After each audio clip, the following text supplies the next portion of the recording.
friends. Today I want to talk with you about the art of now. 6 steps to living in the moment. And I touched on this before on a panel, but I didn't read the whole entire thing, so I thought I'd make a video out of it. I hope y'all watch it to the end. That's the only way, you're going to get all 6 steps and learn to live in the present moment. So let's read. We live in the age of distraction, yet one of life's sharpest paradoxes is that your brightest future hinges on your ability to pay attention to the present. A friend was walking in the desert when he found the telephone to God.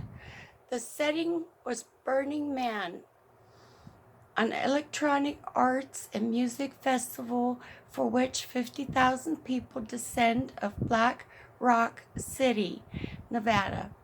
For 8 days of racial self-expression, dancing, socializing, meditating, and debauchery. A phone booth in the middle of the desert with a sign that said, "Talk to God," was a surreal sight even at Burning Man. The idea was that you picked up the phone and God, or someone claiming to be God, would be at the other end to ease your pain. So when God came to the line asking how he could help, my friend was ready. "How can I live more in the moment?" he asked. Too often, he felt the beautiful moments of his life were drowned out by a cacophony, I don't know the English word, of self-consciousness and anxiety. What could he do to hush the buzzing of his mind? "Breathe," replied the soothing male voice. My friend flinched at the tired New Age mantra, then reminded himself to keep an open mind. When God talks, you listen. Whenever you feel anxious about your future or your past, just breathe.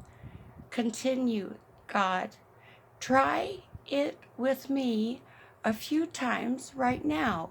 Breathe in, breathe out. And despite himself, my friend began to relax. You are not your thoughts. Life unfolds in the present, but so often we let the present slip away, allowing time to rush past unobserved and unseized, and squandering the precious seconds of our lives as we worry about the future and ruminate about what's past. We're living in a world that contributes in a major way to mental fragmentation, disintegration, distraction, decoherence. We're also doing something, and we allow little time to practice stillness and calm. When we're at work, we fantasize about being on vacation. On vacation, we worry about the work piling up on our desk. We dwell on instructive memories of the past or fret about what may or may not happen in the future. We don't appreciate the living present because our monkey minds, as Buddhists call them, vault from thought to thought like monkeys swinging from tree to tree.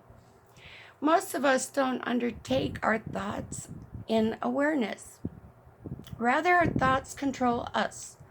Ordinary thoughts curse through our mind like a I can't read.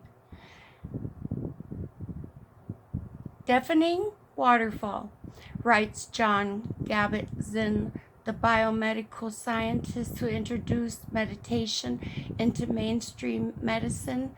In order to feel more in control of our minds and our lives, to find the sense of balance that eludes us, We need to step out of this current to pause, and as Kabat-Zinn puts it, to rest in stillness, to stop doing and focus on just being. We need to live more in the moment. Living in the moment, also called mindfulness, is a state of active, open, intentional attention on the present. When you become mindful, you realize that you are not your thoughts.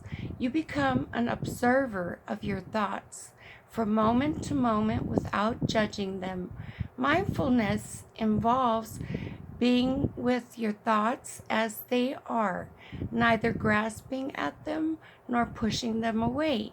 Instead of letting your life go by without living it, you awaken to experience.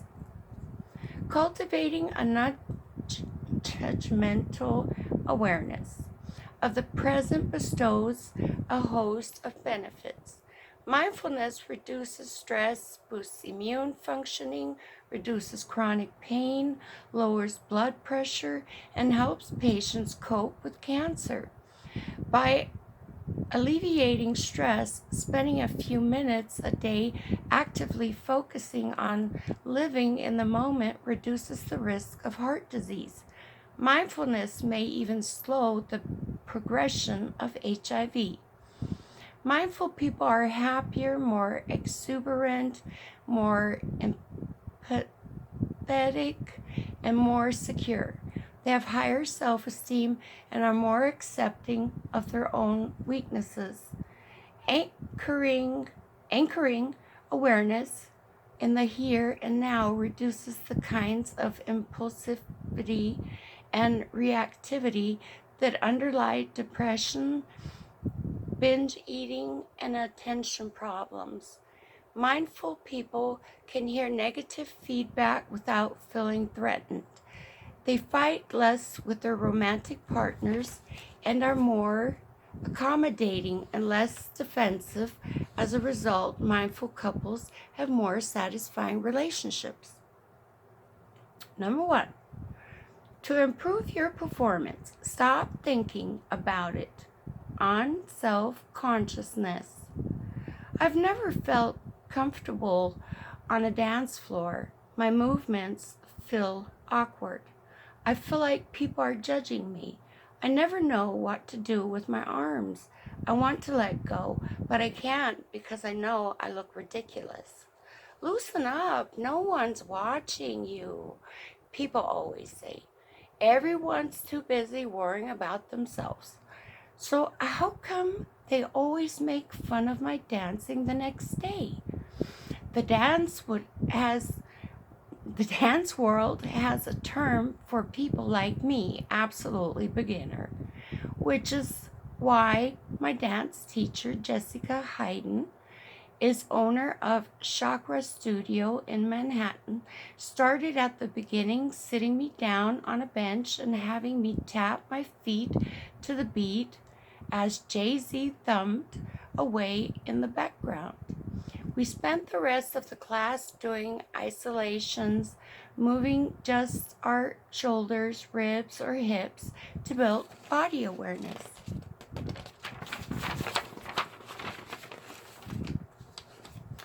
But even more important than body awareness, Hayden said, was present moment awareness. Be right here, right now, she'd say. Just let go and let yourself be in the moment.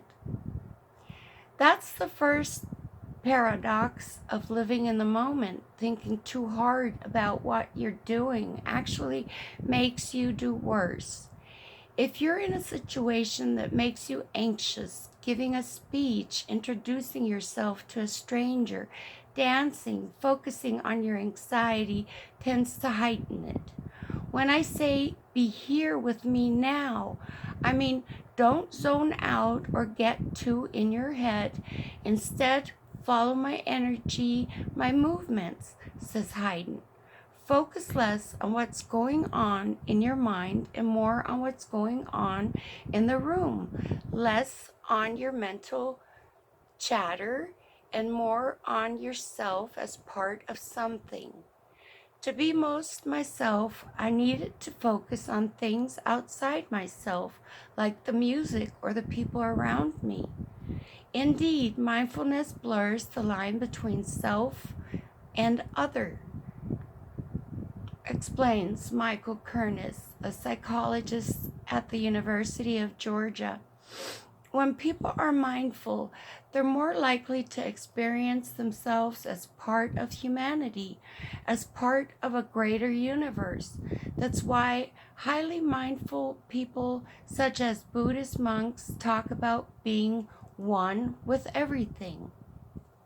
But reducing self-consciousness, mindfulness, allows you to witness the passing drama of feelings, social pressures, even of being esteemed or disparaged by others without talking their evaluations personally, explain Richard Ryan and K.W. Brown at the University of Rochester.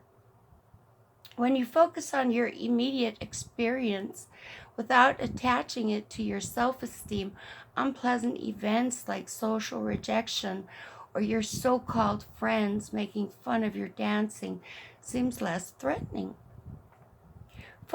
Focusing on the present moment also forces you to stop overthinking.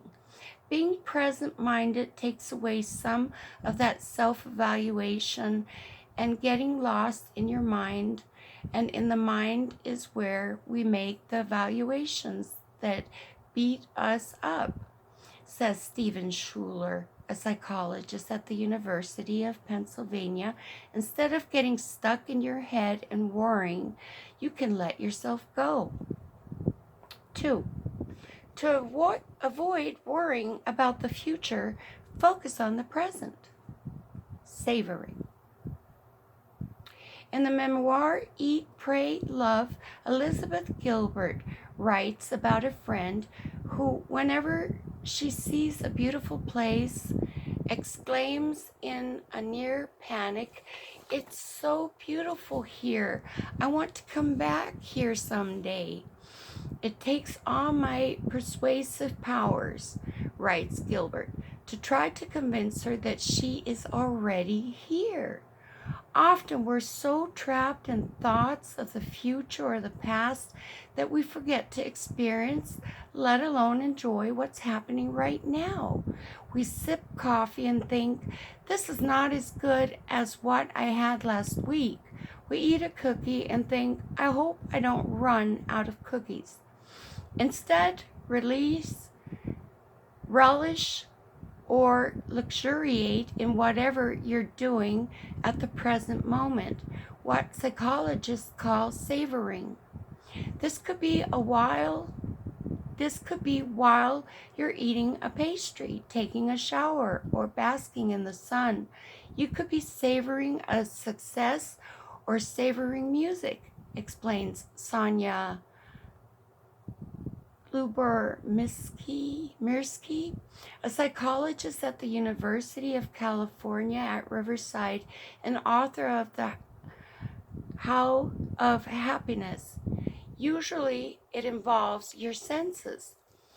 When subject in a study took a few minutes each day to actively savor something, they usually hurried through eating a meal, drinking a cup of tea, walking to the bus. They began experiencing more joy, happiness, and other positive emotions, and fewer depressive symptoms, Schuler found. Why does living in the moment make people happier? Not just at the moment. They're tasting molten chocolate pooling on their tongue, but lastingly, because most negative thoughts concern the past or the future. As Mark Twain said, I have known a great many troubles, but most of them never happened. The hallmark of depression and anxiety is catastrophizing, worrying about something that hasn't happened yet and might not happen at all. Worrying by its very nature means thinking about the future. And if you hoist yourself into awareness of the present moment, worrying melts away. The flip side of worrying is ruminating, thinking bleakly about events in the past. And again, if you press your focus into the now, ruminating ceases. Savoring forces you into the present. So you can't worry about things that aren't there. 3. If you want a future with your significant other, inhabit the present. Breathe. Living consciously with alert interest has a powerful effect on interpersonal life. Mindfulness actually inoculates people against aggressive impulses.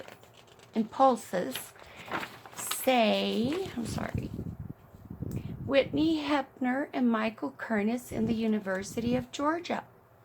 In a study they conducted, each subject was told that other subjects were forming a group and taking a vote on whether she could join.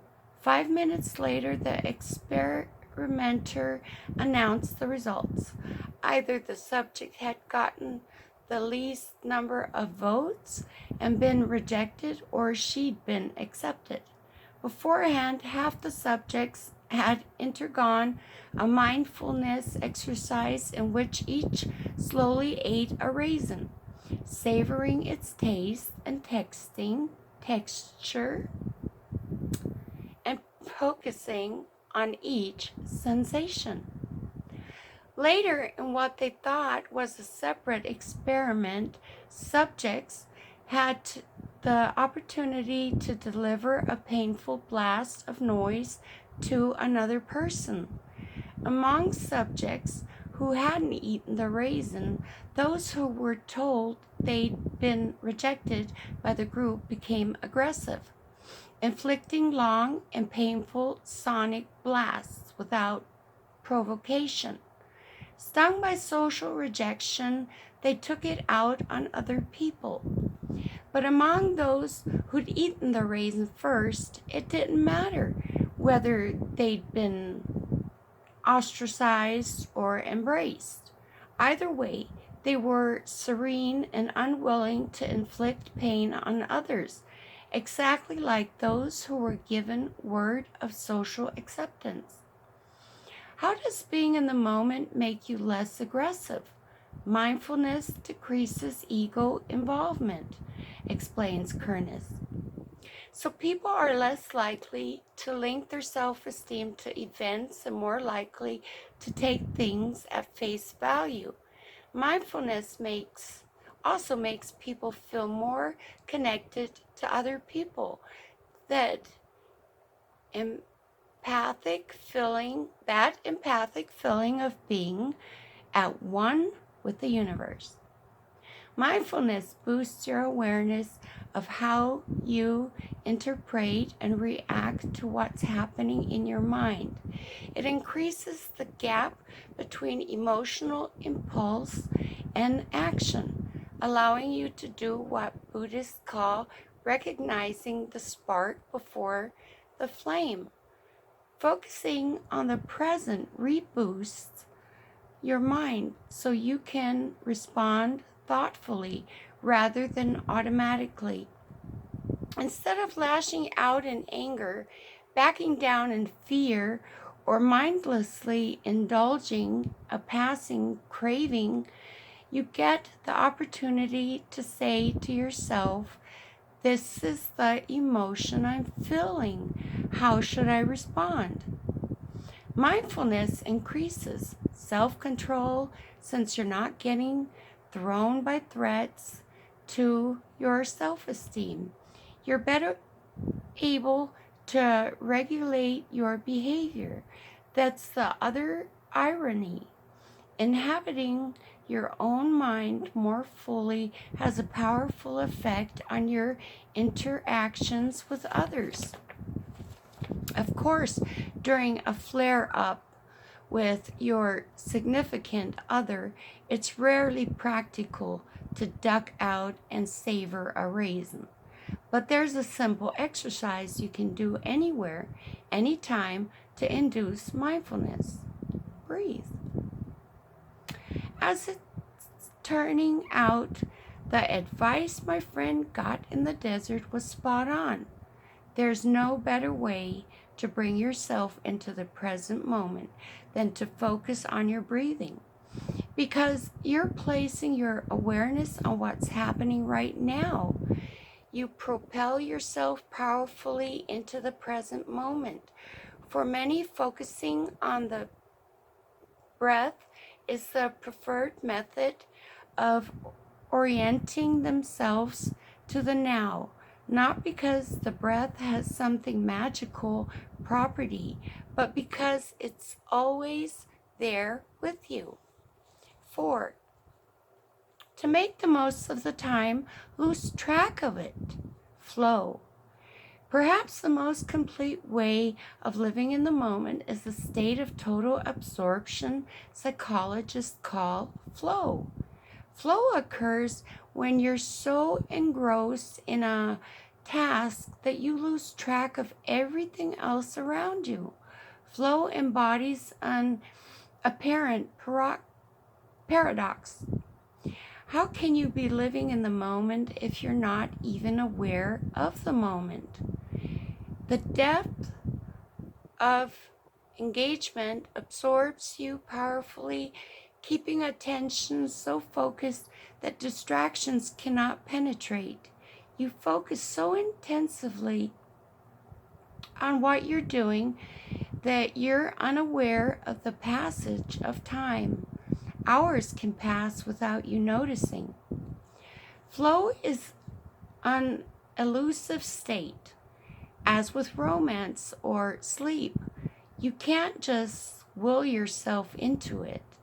All you can do is set the stage, creating the optimal conditions for it to occur. The first requirement for flow is to set a goal that's challenging but not unattainable. Something you have to marshal your resources and stretch yourself to achieve. The task should be matched to your ability level. Not so difficult that you'll feel stressed, but not so easy that you'll get bored. In flow, you're firing on all cylinders to rise to a challenge. To set the stage for flow, goals need to be clearly defined so that you always know your next step. It could be playing the next bar in a scroll of music or finding the next foothold if you're a rock climber, or turning the page if you're reading a good novel, says Mihaly, that name I can't say, too difficult, the psychologist who first defined the concept of flow. At the same time, you're kind of anticipating. You also need to set up the task in such a way that you receive direct and immediate feedback. With your successes and failures apparent, you can seamlessly adjust your behavior. A climber on the mountain knows immediately if his foothold is secure. A pianist knows instantly when she's played the wrong note. As your attentional focus narrows, self-consciousness evaporates. You feel as if your awareness merges with the action you're performing. You feel a sense of personal mastery over the situation, and the activity is so intrinsically rewarding that although the task is difficult, action feels effortless. 5. If something is bothering you, move toward it rather than away from it. Acceptance.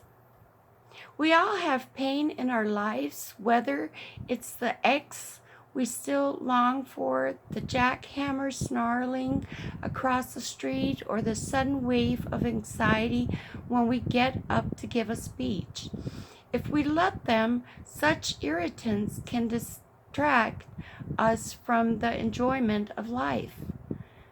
Paradoxically, the obvious response, focusing on the problem in order to combat and overcome it, often makes it worse, argues Stephen Haynes, a psychologist at the University of Nevada. The mind's natural tendency, when faced with pain, is to attempt to avoid it by trying to resist unpleasant thoughts, feelings, and sensations. When we lose a love, for instance, we fight our feelings of heartbreak. As we get older, we work feverishly to recapture our youth. When we're sitting in the dentist's chair waiting for a painful root canal, we wish we were anywhere but there. But in many cases, negative feelings and situations can't be avoided, and resisting them magnifies the pain. The problem is we have not just primary emotions, but also secondary ones, emotions about other emotions. We get stressed out and then think, I wish I weren't so stressed out. The primary emotion is stress over your workload. The secondary emotion is feeling, I hate being stressed. It doesn't have to be this way. The solution is acceptance, letting the emotion be there. That is being open to the way things are in each moment without trying to manipulate or change the experience, without judging it, clinging to it, or pushing it away. The present moment can only be as it is. Trying to change it only frustrates and exhausts you. Acceptance relieves you of this needless extra suffering. Suppose you've just broke up with your girlfriend or boyfriend, you're heartbroken, overwhelmed by feelings of sadness and longing. You could try to fight these feelings, essentially saying, I hate feeling this way. I need to make this feeling go away. But by focusing on the pain, being sad about being sad, you only prolong the sadness. You do yourself a favor by accepting your feelings, saying instead, I've just had a breakup. Feelings of loss are normal and natural. It's okay for me to feel this way. Acceptance of an unpleasant state doesn't mean you don't have goals for the future. It just means you accept that certain things are beyond your control. The sadness, stress, pain, or anger is there whether you like it or not. Better to embrace the feeling as it is. Nor does acceptance mean you have to like what's happening. Acceptance of the present moment has nothing to do with resignation, writes Kabat-Zinn. Acceptance doesn't tell you what to do, what happens next, what you choose to do. That has to come out of your understanding of this moment. If you feel anxiety, for instance, you can accept the feeling, label it as anxiety, then direct your attention to something else instead.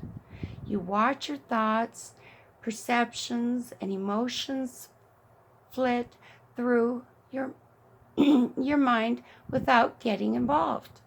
Thoughts are just thoughts. You don't have to believe them, and you don't have to do what they say. Number 6, know that you don't know. Engagement. You've probably had the experience of driving along a highway only to suddenly realize you have no memory or awareness of the previous 15 minutes.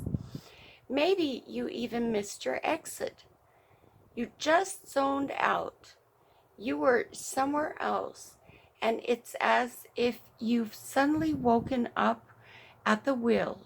Or maybe it happens when you're reading a book. I know, I just read this page, but I have no idea what it said. These autopilot moments are what Harvard's Ellen Langer calls mindlessness, times when you're so lost in your thoughts that you aren't aware of your present experience. As a result, life passes you by without registering on you.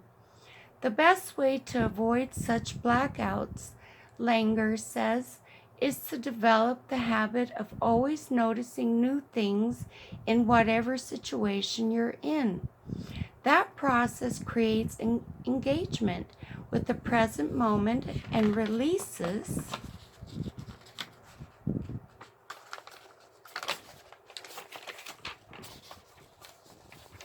a cascade of other benefits. Noticing new things puts you empathetically in the here and now. We become mindless, Langer explains, because once we think we know something, we stop paying attention to it. We go about our morning commute in a haze because we've trod the same route 100 times before. But if we see the world with fresh eyes, we realize almost everything is different each time. The pattern of light on the buildings, the faces of the people, even the sensations and feelings we experience along the way. Noticing imbues each moment with a new, fresh quality. Some people have termed this beginner's mind. By acquiring the habit of noticing new things, says Langer, we recognize that the world is actually changing constantly. We really don't know how the espresso is going to taste or how the commute will be, or at least we're not sure.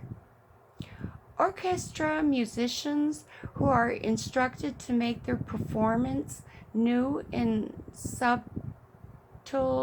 ways not only enjoy themselves more, but audiences actually prefer. When we're there at the moment, making it new, it leaves an imprint in the music we play, the things we write, the art we create, and everything we do, says Langer. Once you recognize that you don't know the things you've always taken for granted, you set out of the house quiet differently.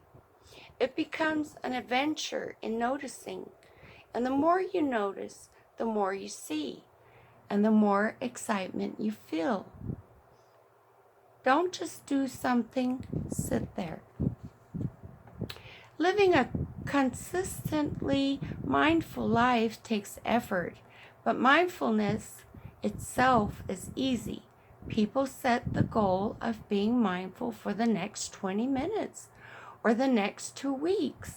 Then they think mindfulness is difficult because they have the wrong yardstick, says Jay Weiner, a Californian-based family physician and author of Take the Stress Out of Your Life.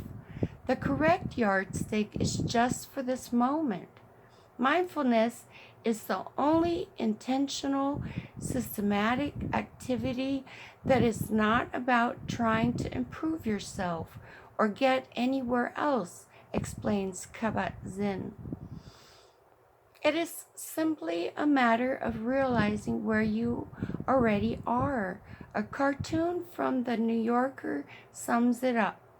Two monks are sitting side by side, meditating. The younger one is giving the older one a quizzical look, to which the older one responds, "Nothing happens next. This is it."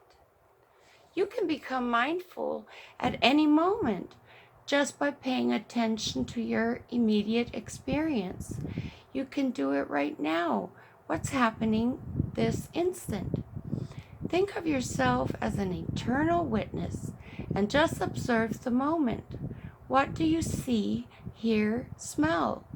It doesn't matter how it feels, pleasant or unpleasant, good or bad. You roll with it because it's what's present. You're not judging it. And if you notice your mind wandering, bring yourself back. Just say to yourself, now, now, now. Here's the most fundamental paradox of all. Mindfulness isn't a goal, because goals are about the future.